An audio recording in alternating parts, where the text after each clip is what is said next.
আসসালামু আলাইকুম। আমরা আসন্ন বার কাউন্সিল পরীক্ষার জন্য কিছু গুরুত্বপূর্ণ প্রশ্ন রিভিশন দেওয়ার চেষ্টা করছি, যেগুলো বিগত সনের বার এবং বিজিএস পরীক্ষায় আসছিল। আশা করছি আপনাদের অনেক বেশি কাজে লাগছে।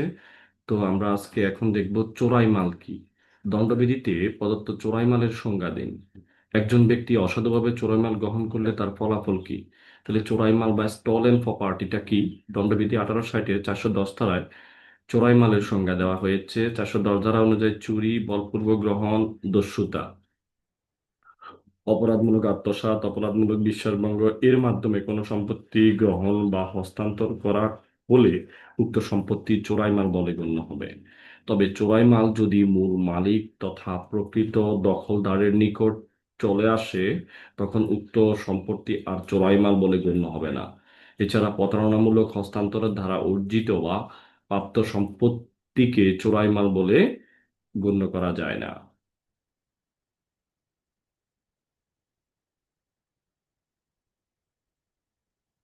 ধারা 410 এর অধীন কেউ অসাধুভাবে চোরাই মাল অর্জন করলে বা গ্রহণ করলে তার রক্ষণাবেক্ষণ করলে ধারা 411 এর অধীন শাস্তিযোগ্য হবে। অর্থাৎ 411 ধারার চোরাই মাল গ্রহণ, রক্ষণ, শাস্তির বিধান সম্পর্কে বর্ণনা করা হয়েছে। আলোচ্য ধারা অনুযায়ী চোরাই মাল গ্রহণ করার অপরাধে 3 বছর পর্যন্ত বা সশ্রম বা বিনাশ্রম কারাদণ্ড, অর্থদণ্ড বা উভয় দণ্ডে দণ্ডিত হতে পারে। এছাড়া চোরাই মাল জানা সত্ত্বেও জিম্মাদার হিসেবে দখলে রাখলে বা ক্রয় করলে এ ধারা অনুযায়ী দণ্ডিত হবে। এর পরের প্রশ্নটা আমরা একটু দেখার চেষ্টা করি। কোনো অপরাধী চুরি বা চোরাই মাল গ্রহণের জন্য একই সাথে শাস্তি পেতে পারে কিনা সংশ্লিষ্ট শাস্তির বিধান উল্লেখ করে আপনার উত্তরের যথার্থ নিরূপণ করুন। সূত্র বিধিয়েছে আসছে, কোনো অপরাধী চুরি বা চোরাই মাল গ্রহণের জন্য একই সাথে শাস্তি পেতে পারে কিনা?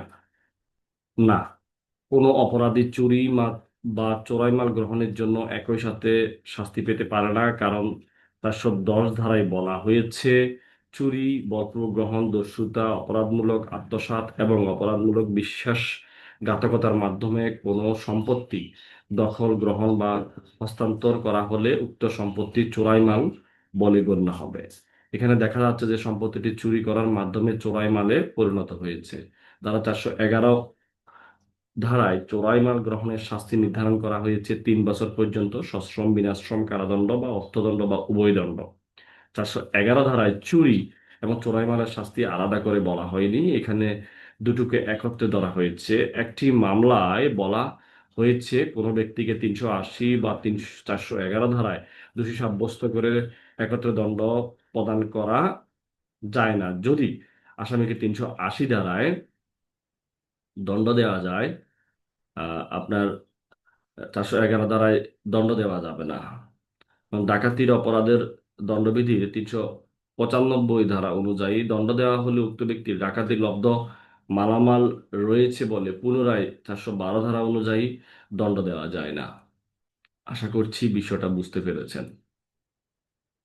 তাহলে আমরা দেখি যে আহ, উল্লেখ্য যে কোনো ব্যক্তি চুরির দায়ে অভিযুক্ত করা হলে তার দখলে থেকে এমন কিছু চোরাই মাল পাওয়া যায় যা উক্ত চুরির সাথে সম্পর্কিত নয়, তখন উক্ত ব্যক্তিকে চুরি বা চোরাই মাল গ্রহণের অপরাধের জন্য আলাদা শাস্তি দেওয়া যাবে।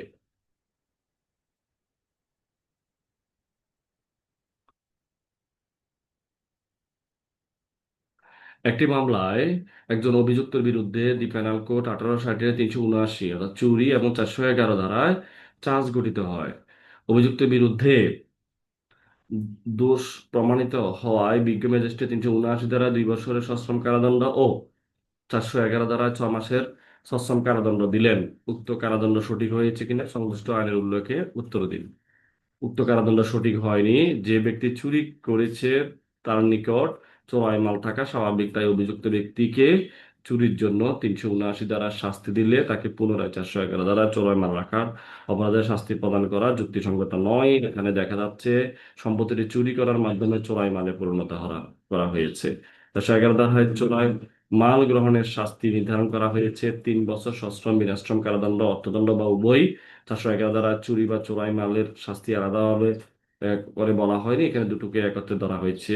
একটি মামলায় বলা হয়েছে কোনো ব্যক্তিকে 380 ধারা, হ্যাঁ, বা 411 ধারা যদি সাব্যস্ত করে একত্রে দণ্ড প্রদান করা যায় না। যদি আসামি 380 ধারা দণ্ডে দেওয়া হয় তাহলে 411 ধারা দণ্ড দেওয়া যাবে না। ডাকাতির অপরাধে 395 ধারায় 95 অনুযায়ী দণ্ড দেওয়া হলে উক্ত ব্যক্তির ডাকাতি লব্ধ মালামাল রয়েছে বলে পুনরায় 412 ধারায় তাকে দণ্ড দেওয়া যাবে না। সুতরাং অভিযুক্তকে 379 ধারা দণ্ড প্রদান করলে আদেশটি সঠিক হবে। আমরা পরের প্রশ্নে চলে যাই। দেখেন প্রবলেমেটিক যে ক, খ, গ, ঘ এবং উম ডাকাতি সংগঠন করেছে। ডাকাতিতে চুরি হওয়ার মধ্যে ক্ষয়ের দখল থেকে একটি মোবাইল সেট, ছয়ের দখল থেকে ছটা আলাদা। এটা আলাদা, এটা মাথায় রাখেন। ছয়ের দখল থেকে আপনার একটা সোনের গলার হার উদ্ধার করেছে। হারটি চুরি হওয়া দুর্বোধ্যজনীয় তা কয়ের নিকট থেকে গ্রহণ করেছে। ক, খ, গ, ঘ, উম, ছয়ের বিরুদ্ধে দি ফেডারেল কোর্টের 395 412 ধারা অভিযোগ গঠন করা হয়েছে এবং উভয় ধারার শাস্তি কি দিবেন? এখানে মেন গল্পটা হচ্ছে আপনার শুধুমাত্র ছাড়া। দেখেন আলোচ্য অংশে আসামিকে উভয় দ্বারা শাস্তি দেওয়া যাবে না, কারণ নিচে উল্লেখ করা হলো এখানে ক, খ, গ, ঘ, উমত স- আহ, 5 জন ডাকাতি করেছে, এদের বিরুদ্ধে 395 ধারা ডাকাতির জন্য অভিযোগ গঠন করা যাবে। আর ডাকাত দলের ক্ষয় থেকে যে মোবাইল সেট উদ্ধার করা হয়েছে, খ না,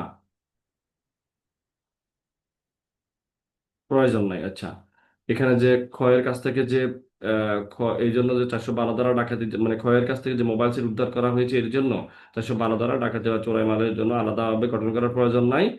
অর্থাৎ এখানে সে ডাকাতি করেছে বলে এটাই স্বাভাবিক। চোরাই মাল মানে আহ, ডাকাতির মাল থাকবে, এটাই স্বাভাবিক। এখানে ডাকাত দলের সদস্য নয়। এখানে আহ, ডাকাত দলের সদস্য নয়, তো ডাকাত দলের ঘয়ের কাছ থেকে উনি চয়ের সনের হার গ্রহণ করেছে, তখন চকে 412 ধারায় উনি অভিযোগ গঠন করে শাস্তি দিলেই হবে। আশা করছি বিষয়টা বুঝতে পেরেছেন সহজ হিসাব। তো আমরা এতটুকু পর্যন্তই, কথা হবে পরের ক্লাসে। সে পর্যন্ত ভালো থাকুন। আসসালামু আলাইকুম রহমতুল্লাহ।